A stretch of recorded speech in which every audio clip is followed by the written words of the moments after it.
Hi everyone, welcome back to the channel. In this particular video, I'm going to explain you that how you can run the Claude code in VS Code. So follow the steps that I'm going to tell you and you will see the result that your Claude code is successfully working in your VS Code. So let's start. So simply come on your Visual Studio Code and go to the extensions, or you can click the Control plus Shift plus X also. Here write Claude and you will find the first extension, that is Claude Code for VS Code. Simply just click on the install and install it. Now, after installing, let's come back here, and now here in the right side you will find on the top the Claude Code icon. Simply just click on it.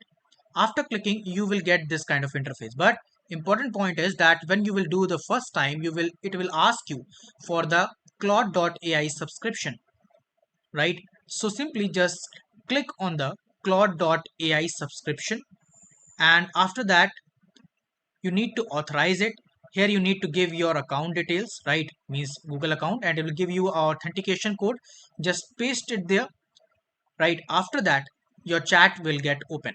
Now if you want to work with it, simply open anything that you want. Let's understand what this line of code is saying.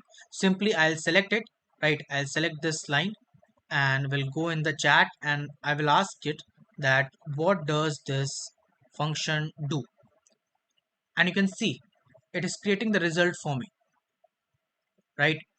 And here you will see that it is reading it and also creating the information about it.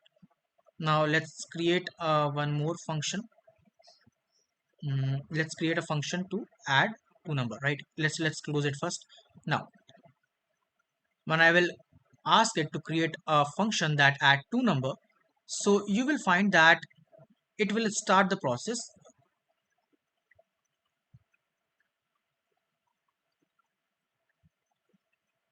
And yes, in the end you can see, right, our function to add two number is now successfully created. It is asking that whether you want to keep it or not. So let's just close it. So I hope you get the understanding that how we work with it, right? This is how you install or work with Claude Code in your Visual Studio Code.